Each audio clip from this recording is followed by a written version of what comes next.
Super excited to welcome back onto the podcast the voice of Syracuse men's lacrosse and Syracuse women's basketball as well, Tim Leonard. Tim, I know this is a busy time for you, but we really appreciate you making some time for us. Yeah, and WAER alum, Tim Leonard. Yes, I'm of surprised you course. guys didn't lead with that. It's great to be back on the Ostrom Avenue podcast. Great to be back, kind of, tangentially on the WAER airwaves with you guys. Always happy to do it and excited for lacrosse season and the rest of women's hoop season here. Yeah, definitely. And if you know Tim Leonard, you know he likes to golf. At least that's what I've been told. I know it's you're busy right now. The weather isn't great, but did over, the holiday season, did you get any warm getaways where you were able to golf at all? I love how my reputation is that. That makes me very happy that that is spread throughout WAER. Let's see. I did have an awesome summer of trips. With this job, I really don't get any downtime, as you No. guys can imagine. I mean, it's the same like overlap season that you experience as a student. November, like I don't even see people. February coming up when you get men's lacrosse and women's hoops going at the same time. I'm like a stranger and don't have a life. But in the summer, that's when I take advantage of, stacking some trips and getting some golf in, which it's been a blast to be up here in Syracuse and actually enjoy the summers compared to when Yeah. I was a student and I actually grew up in North Carolina, so it'd always be super hot, and then I'd come back up to Syracuse and fall would be great, but then winter would hit. So I definitely have been playing a lot in the summer around here, and then I did take a big trip out to Bandon Dunes, which is like a bucket list golf resort trip. For anyone out there that's a golfer, I Yeah. highly recommend it. So that's all the way out on the West Coast, and I did a high school buddies trip this summer, which was something we had planned for a couple years. So now you're just making me want to get out there and like go to Turning Stone and hit balls or something though, because my golf game's not in a great place right now, the way the weather has been. Yeah, unfortunately, that's Syracuse, New York for you in the winters. A place that maybe is hopefully in a good spot is this Syracuse men's lacrosse. Before we get into this season, I got to revisit last season. For me, it was a successful season for Gary Gate and his group. What do you think this team learned from a relatively deep playoff run? Yeah, I think they learned what it takes to win in close games, and they corrected some mistakes that they had. You remember going back to the early part of last year, the question mark was why can't they get over the hump? And they kept losing some of these one goal games. Maryland, Army weren't very good at, playing in crunch time, and they were a younger team. And now that big class, they've kind of checked every box along this rebuild. And here Joey Spallina sits as a junior as one of the Tewaaraton true contenders this year, a first team All American at the attack spot, because we've seen kind of this changing of the guard in college lacrosse where there was the COVID year, there were guys that were transferring in, grad transfers, and Brennan O'Neill, Connor Schellenberger, all these names that we've heard for 4 or 5 years in a row. Thankfully, there's one less Kavanaugh at Notre Dame somehow. They still have one left somehow, and Chris Kavanaugh, who's one of the Tewaaraton contenders. And then CJ Kirst, I think, is pretty much the front runner consensus right now, who's down the road at Cornell and hit a game winner against the Orange last year in a wild game in overtime. But, now Joey he's one of those guys. And not just Joey, but Finn Thompson and Michael Leo and Luke Roa and that whole class, even Jimmy McCool, who we might get a chance to see him in net for the first time truly as the starter. He was a big time recruit in that class. So it's exciting that when you look at Syracuse this year compared to last year, I think they just have a little bit more of an idea of what it takes to win. They've been around the block, they've been in close games. And, Gary always schedules tough, and I think we saw the benefits of that last year. Now, then you go to Denver in the quarterfinal round, and it felt like Denver was just a little bit more ready for that stage last year than Syracuse. So now it's, the excuses of your inexperience and stuff like that are kind of out the window when all your All Americans this year are really upperclassmen. What growth did you see from Gary Gate as a head coach last year and then John Adierna and Pat March as their second season together? Yeah, I think a lot of credit goes to Coach O, the defensive coordinator, and I think that change was great. They really, really improved on the defensive side of the ball from year one of, or I guess year two of the Gary Gate era to year three.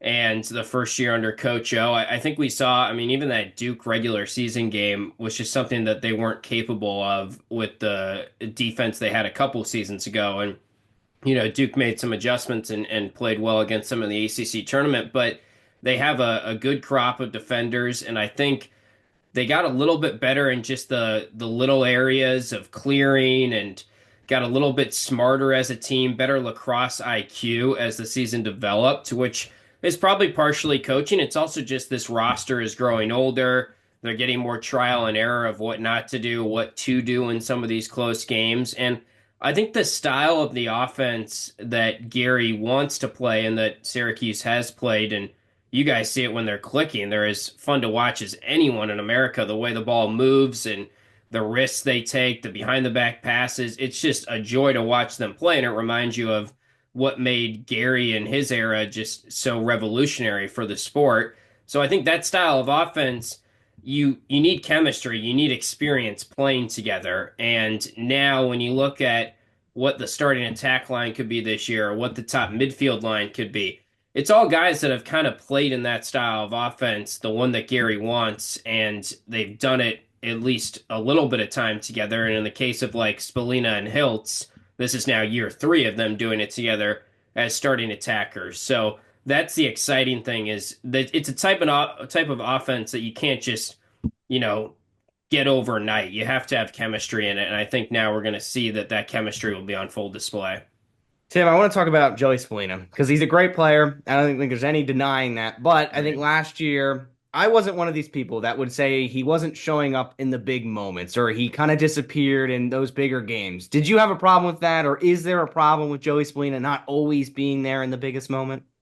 I think Joey always has a huge limelight pressure on him. He's wearing number 22. Everyone knows his name because he was the number 1 recruit. And I mean, he's been in the college lacrosse spotlight for as long as anyone can, or the lacrosse spotlight, going back to what he did as a youngster in like all-star trick shot contests and stuff like that, when his dad was the coach. So, he's always had sort of high expectations on him.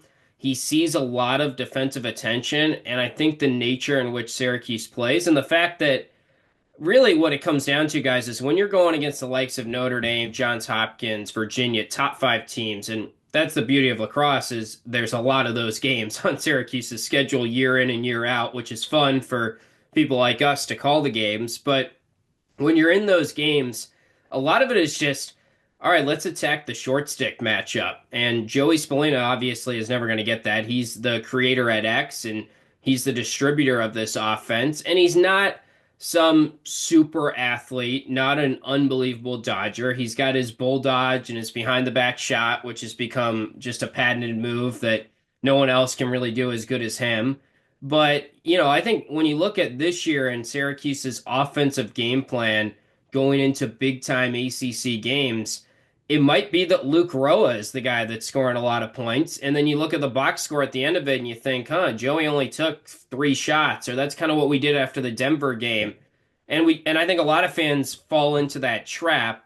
Whereas, a lot of you talk to teammates of Joey and you talk to the coaches and they say, that's just not really understanding what Joey gives you offensively. And by the way, his production is still as good as any player to start a Syracuse career ever, and he's right on track for kind of being a Tewaaraton contender like we talked about this year. So as much as he gets flack and he doesn't really bring it in the top games against top 5 teams, I mean, he's going against the best defenders in the country. They also, you go back to his freshman year, those guys were 4 or 5 years older than him. Now there's less of a gap there, like we're talking about. So I think he'll be even better this year. He's always adding wrinkles to his game. He's incredibly smart. I think what he's done by going and playing in Canada and the box lacrosse leagues in the summer is really smart, and that's kind of helped him fit into this style of offense as an American. So I'm excited for him, and I think it is kind of just baloney, honestly, to get on him for how he produces in these top games, because that's not really understanding what Syracuse is trying to do on offense. Given their loss to Denver last year and the kind of mystery, not mystery, but the unfortunate ending to their season, Do you view that as a missed opportunity last year's season, or do you view it more as a building block into the possibilities of this season? I mean, I think it was a missed opportunity for sure. It was frustrating, I think, for everyone involved. I went to that game in Towson that day thinking that they were the better team. And so we can't come on here and say, it wasn't a letdown. Obviously, the team wanted to just get over the hump, get back to Memorial Day weekend. Then we wouldn't have that conversation for another year. It's been the same talking point in the offseason and same articles and stuff for now going on 11 years, or I guess a little bit less than that because it became more of a drought and more of a thing once it was 3 or 4 years into it, maybe. But regardless, it was a letdown. At the same time, though, I went into last year and I stated that I think the goal for the team, and I think this was pretty much consensus across anyone who followed the sport, anyone who followed Syracuse lacrosse, the goal last year was to win a game in the playoffs, make the playoffs, win a game.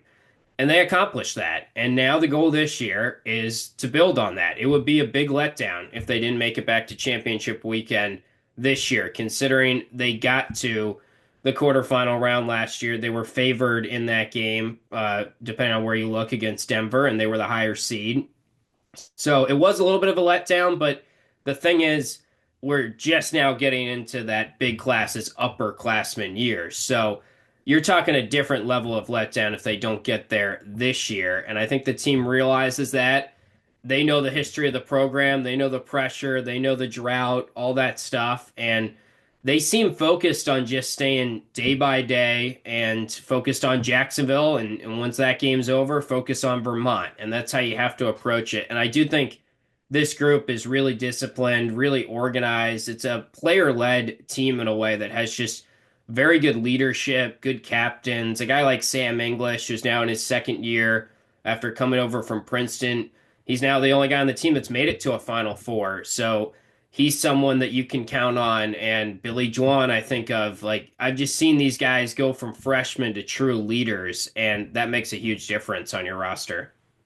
Say, you talk about all that experience that is now on that roster. Do you think there will be any freshmen looking down the roster that could emerge as playing a bigger role on the team this year?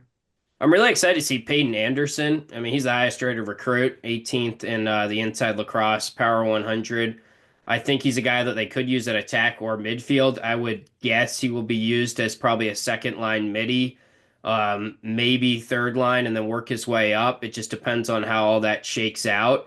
But, I think Trey Deer is a name from last year that we saw a little bit of. I guess the Hobart game was the only game we really saw him, and he played pretty nicely in that game, filling in for Owen Hiltz when he was injured. Interested to see how they use him. It seems like, from what I've gathered and just the scrimmage and stuff like that, we should expect to see Finn Thompson in the starting attack line. And I think Finn has had a huge year at that position, or a huge preseason at that position, and has kind of earned that spot. That doesn't mean that they won't throw out some wrinkles like Michael Leo we saw at attack closing games last year, and I think that worked very nicely. I think he's a guy that gives you sort of a different level of dodger at that attack spot. So, those are getting away from your question a little bit, but I think going back to Peyton Anderson, he's a little bit of a different type of player than what they have had on the roster. He's a little bigger. He's got some athleticism to him. He's a good stretch shooter from what I'm hearing. So, I think he is the obvious freshman that'll be interesting. And then I guess like Jimmy McCool is not a freshman, but he'll be a first time starter. And obviously that's going to be a big question mark, or just something that we're all going to be focusing on game one. Will Mark was terrific in goal, and I've heard good things about Jimmy McCool. You could see Michael Ippolito too. I mean, I think that's a closer race than maybe the average fan thinks. I'd be surprised if it's not Jimmy McCool starting against Jacksonville and they don't go from there. Because McCool was the guy we saw replace Will Mark last year in that Duke game. And I think he's been the backup, or considered the heir apparent to Will Mark for a little bit. So, but I am intrigued by Peyton Anderson. I think that's the one guy to look out for. Syracuse had four guys on the Inside Lacrosse preseason All-American list, and then three honorable mentions. Were there any surprises to you on that list, or guys that you would expect to be there or expect not to be there that ended up being on that list? Not really. I mean, I think Finn Thompson was listed as a midfielder, which that makes sense. I mean, he played midfield last year. I think we're expecting him to be an attacker, at least start the year at attack, and I'm really curious to see how that works. Like that third attack spot, you could make a case for Trey Deer, you could make a case for Michael Leah, you could make a case for Finn Thompson. And again, I feel like Finn is going to get that first crack at it. But nothing really too surprising from that list. Another newcomer I think we should mention is Michael Grace. And just if you're a fan and you're kind of curious what they're going to give you on game one, that's someone that I'll be focused on. He's really the biggest get they got in the transfer portal. They didn't have to hit the portal that much, and Grace was a guy they had locked up for a while. Was the D3 Defensive Player of the Year. Comes over from RIT, but doesn't even really do him justice to call him like a D3 player. I mean, he played for the Canadian national team. He's been considered as one of the top defenders in college lacrosse for a little bit, no matter the level. So I think they really like him. Will we see him at long stick midfield because he is a threat to score in transition, or will he be one of those close defenders? Because they return pretty much everyone back there on close defense. So that'll be interesting how the depth chart sort of figures itself out defensively. But no real surprises from the All American team. I think they mostly got it right. I'd have to look through. I think some of those guys that are honorable mention, you can make a case maybe they should be moved up to the third team. But for the most part, I think all the guys you would expect were on that list. Staying on the track of that continuity, how important do you think on the offensive side and scoring goals? Do you think how important will it be that all those guys, they've been there now for 2 or 3 years? How explosive can this offense be? Yeah, I mean, we've seen when this offense is clicking, it is a joy to watch, and it's a thing of beauty, really. It's just the consistency. And then the other thing I'd add to that is finding out how to properly use the offense when you're leading a game. Like there were a couple games last year, I think we all remember them. UNC sticks out as one example. It's just like UNC ran out of time or else Syracuse would have squandered that game. They just weren't executing down the stretch. And I've talked to Gary about this, and it goes back to that point I made about how the offensive style they play and he wants them to play is taking a lot of chances. And it's predicated on ball movement. Well, once you get the lead, naturally you kind of want to, stall ball would be a negative way of looking at it, but you naturally want to let off the gas and kill some time. And it's finding that line of how do they execute on offense and also like be cognizant of the clock and the fact that they have the lead. And a lot of times it comes down to, all right, late shot clock. Duke had Brennan O'Neill. Virginia has Connor Schellenberger. There's some elite Dodgers in the ACC. We talked about Spallina. He is a unbelievable passer, great mind, great lacrosse IQ back there. He's not someone that's going to come from the wing and like break you down and blow by you. That's just not his game. So it's kind of finding, all right, who's that guy that they can go to? I felt like late last season they did a lot of Sam English and Finn Thompson in kind of a two-man game. Now we're talking about Finn moving to attack, so how does that change things? But I think English was a guy that they could go to late, kind of sweep and shoot type of stuff. He did a lot of that against Virginia. Of course, he had the goal to send it to overtime, the crazy goal at Cornell. So we talked about him. He's a veteran that's been there, been in a lot of big games. They could rely on him. Jake Stevens is no longer there, who was his buddy who transferred from Princeton. But I think it's going to come down to more of that midfield group to be your Dodgers in those type of situations. And it's, how much can they improve playing with the lead? And how much can we see the offense still be successful when they're dialing back and not, whipping the ball around like they can do to get the lead in a lot of games? Going into last season, one of the big questions was the faceoff dot and what Syracuse was going to do to address that. And they did a great job. Mason Cohn, John Mullen, they kind of split reps with two-headed monster there. But now Cohn's gone. Do you expect Mullen to take 90% of those reps, or do you think there's someone else that will have a little bit of action on the faceoffs? So I would say I think John Mullen's definitely the guy. The only thing to note on that, and this is something I'm curious to talk to Gary about. We're going to get our first chance to talk to him in a little bit right after we're done kind of recording this today. But they have made a change to the face-off rules this year where my understanding, and I might have to go back through this one more time, but if you get a violation, you can't take the next face-off. Which remember the rule, they've done away with the rule that was if you get 3 violations and a half, then it's a man up or a man down. That's gone. But basically, what if that's the case, which I think it is, if I remembering back to when they unveiled the rule and it came out a couple months ago, then we're going to see a secondary face-off guy. It's also going to make it so that, face-off guys aren't taking as many chances or potentially getting that violation as much. And that'll be a whole different strategy thing for a guy like John Mullen. But, they have Jack Fine, Johnny Rachusa, who we saw a lot 2 years ago. Those were the main guys of the face-off X. They're still there. They've been working hard, I'm sure, in practice. They probably improved naturally a little bit from a couple years ago. But there's no doubt, I think John Mullen will get a bulk of the faceoffs. I think he got a bulk of the faceoffs in the NCAA tournament for the most part. Down the stretch last year, he was great. So I would expect to see him for a lot of the faceoffs, but keep in mind that rule change will make it so that just naturally we're going to see a lot of second and third faceoff guys across the country. Well, hopefully with that rule change does not cause any arguments with Coach Gate, because we all know what happened last season when he wasn't on the same page as the officials. I want to dive into the schedule now. Looking at that first part of the schedule, it's good test. Jacksonville, Vermont, and then Townsend, a team they played in the tournament. Is there any teams in that early part you think could maybe give the Orange some troubles?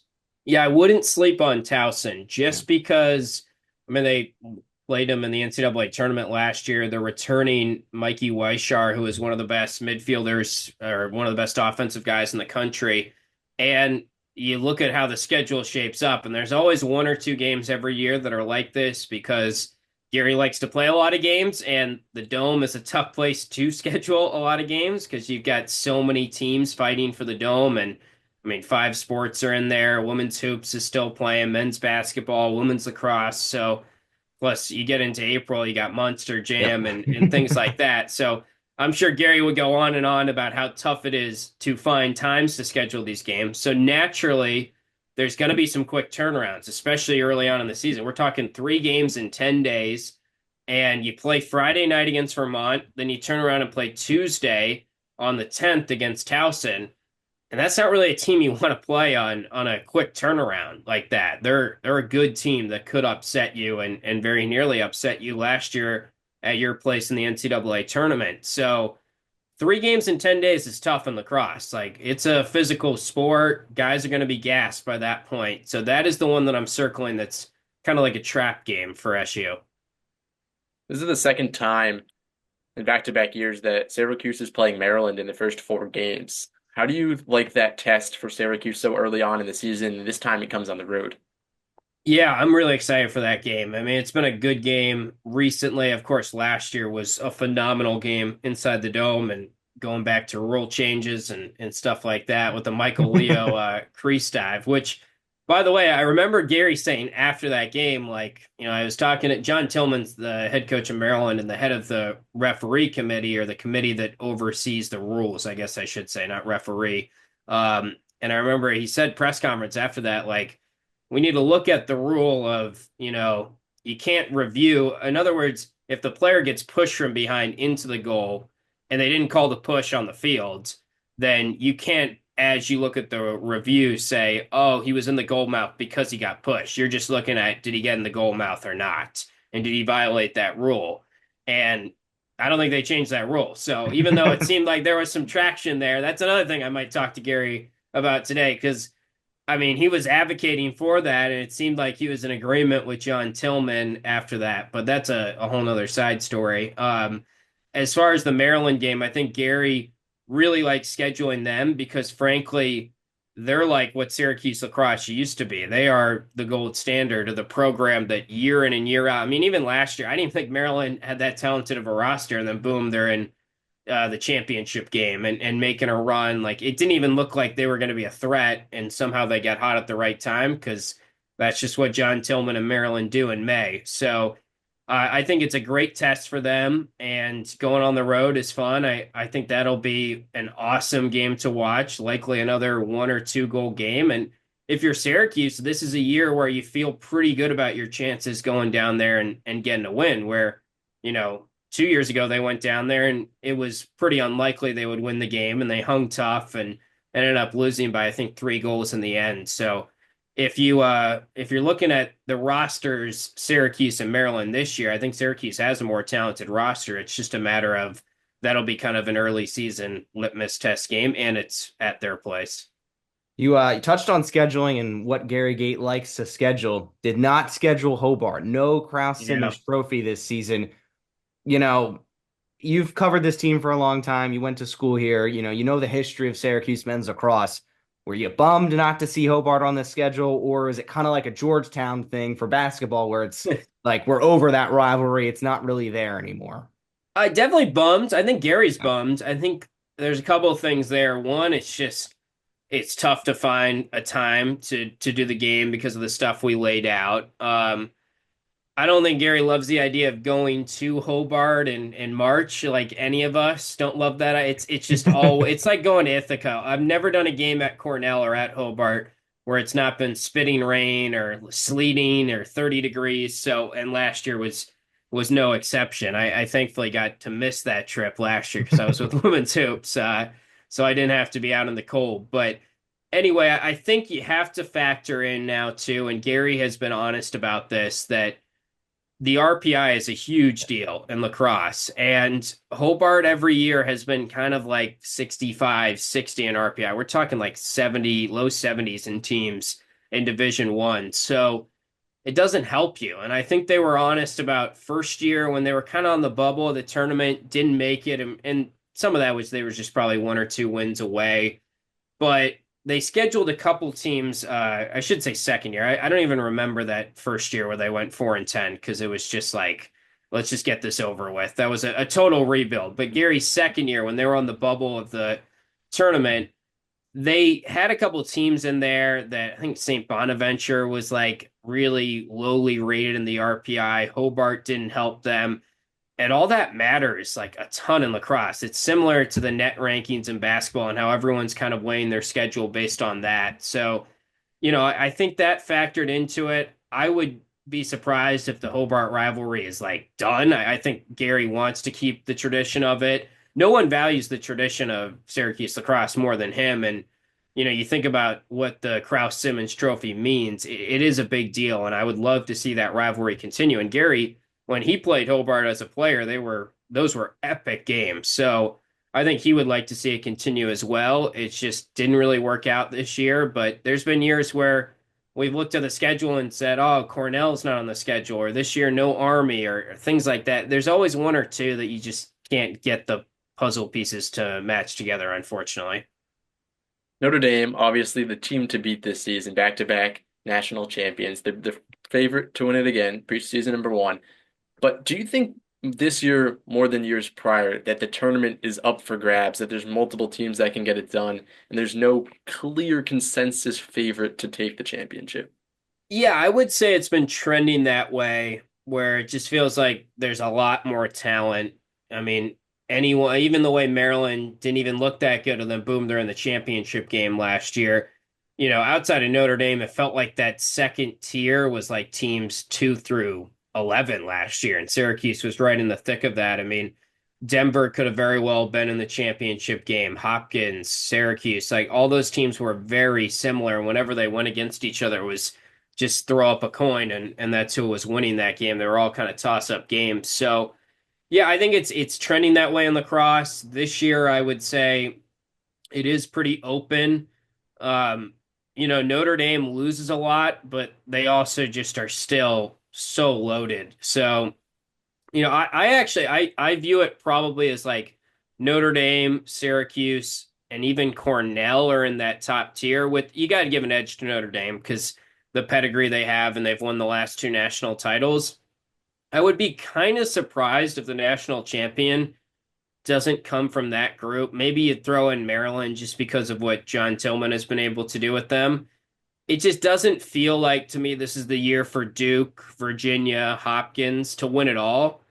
But I say that I think any of these teams that are in the top 10, 12, 15 in the sport could make it to championship weekend if the chips fall right. I just think, Notre Dame and Syracuse, And then Cornell with CJ Kirst and Michael Long back. It feels like those are the most experienced teams. And from a roster standpoint, they're a little bit ahead of the rest right now. And then I would just give Maryland like a fringe tier one just because of I can't overlook them ever after what they've been able to do the last, 5, 10 years.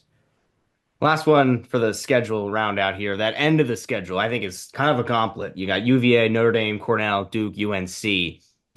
By the end there, will this team be able to figure things out and get a winning record out of that stretch? Yeah, they better. I mean, those are all tough games. It's not going to be easy to find an easy win in there if you're not playing well.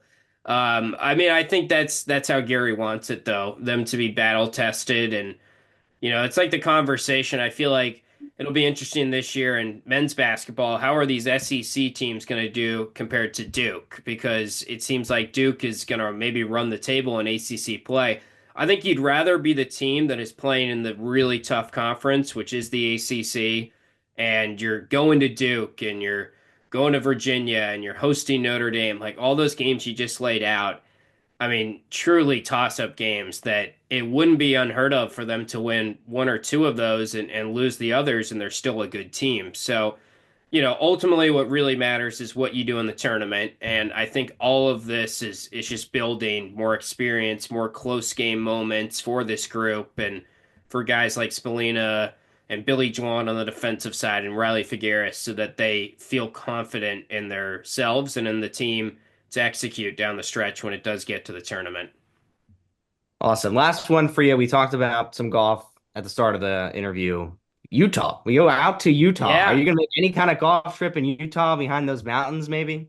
So I don't think I'll have a chance to because it's going to be a very tight trip for me. Women's hoops is Thursday night, then they play Sunday, and the Utah game is Saturday on the West Coast. So I'm flying out Friday. I'm taking a red eye back Saturday to get back for the women's game on Sunday. I mean, gosh, if I could maybe swing a golf round, that would be the place to do it because I'm really excited for that trip, and I think the team's going to go out way earlier than me and kind of appreciate that they're going to a different place that they don't get to go to very often. Gary's really good about that, kind of maximizing the trips and using his team bonding, making it into a business trip. So I think they'll enjoy it, and it'll be really cool to be in Salt Lake City for a lacrosse game. I mean, outside of Denver, that's really as far west as you can go, and that's the only other time you'd go west for a game like this.